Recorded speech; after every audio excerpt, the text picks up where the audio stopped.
Hi, I'm Patricia Simoneau, creative genius of grassroots marketing and brand design.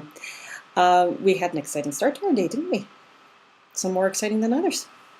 But I found it was particularly interesting that things worked out the way they did because our topics today were all about avoiding stress and overwhelm and about comparing yourself to others and about plowing through the fears and doing it anyway. So I want to keep this to 10 minutes, so I'll make this a very brief summary.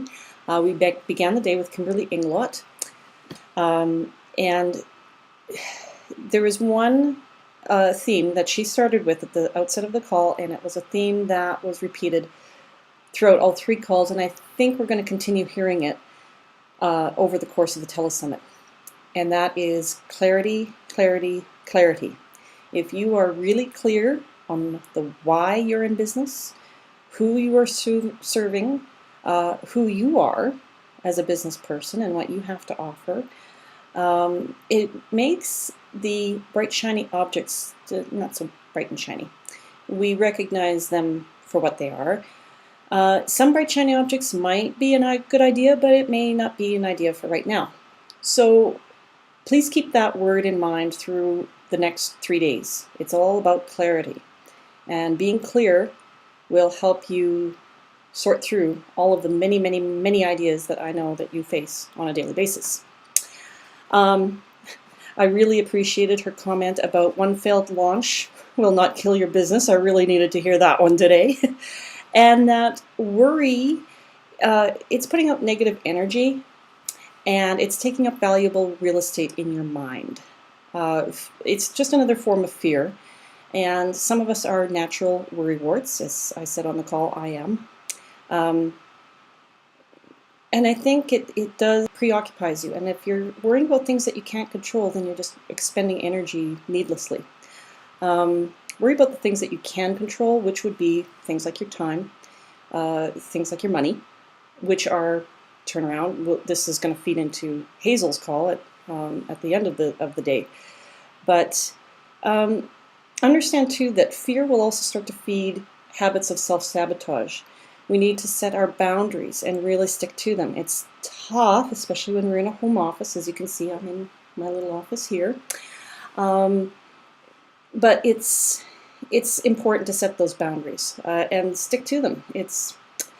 I know I have 10 minutes because basically in 20 minutes I'm going to have a couple of teenage kids pounding through the door and dogs barking and all the rest of it.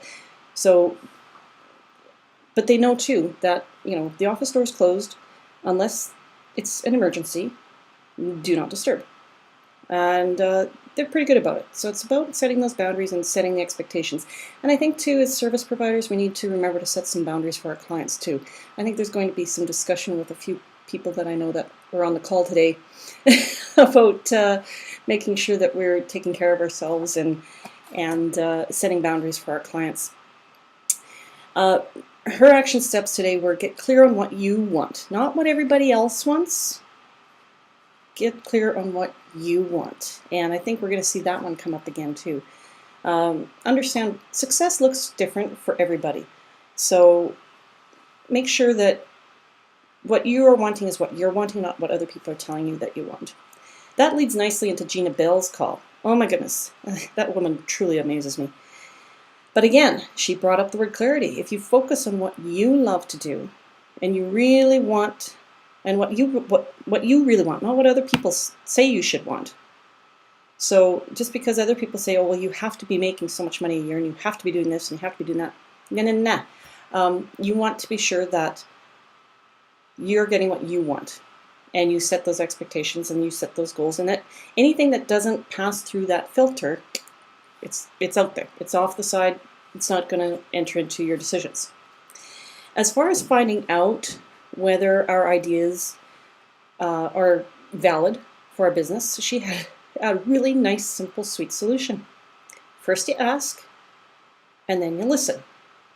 I got jotting some notes through the course of the call, and I said, actually, it's more like ask, listen, listen, because as my grandmother used to say, God gave you one mouth and two ears to be used in exact that proportion, in those exact proportions. I can't get her accent down because she was British, and but God gave you one mouth and two ears to be used in that proportion. So ask and listen, like really listen. See who's showing up in your business. I live in Alberta, Canada, and when I started my business, I had a lot of people telling me, oh, you got to go after the oil companies. The oil companies have money. You want to go after the oil companies. And I went, that just so doesn't feel right for me. At the end of the day, well, actually after about 2 years, I never did really, first of all, I don't believe in chasing clients, but who started showing up in my business more and more and more were a lot of the small town and rural businesses that were just in my geographic area, because I live in a small town. So I thought, well, those are the people that need my help. I'll just put my focus there. When I did that, honestly, bang, zoom, like I went from struggling, really struggling to find work, to I had too much. It's just amazing, like when you figure that out, when you get really clear on who it is that's showing up in your business and who you best serve, it's amazing. It's instant feedback from the universe, in my perspective. God lets you know, oh yeah, ding, ding, ding, ding, that's the one. That's what you're after. Excuse me, I got an itchy nose. Some people say that means that there's an angel near you.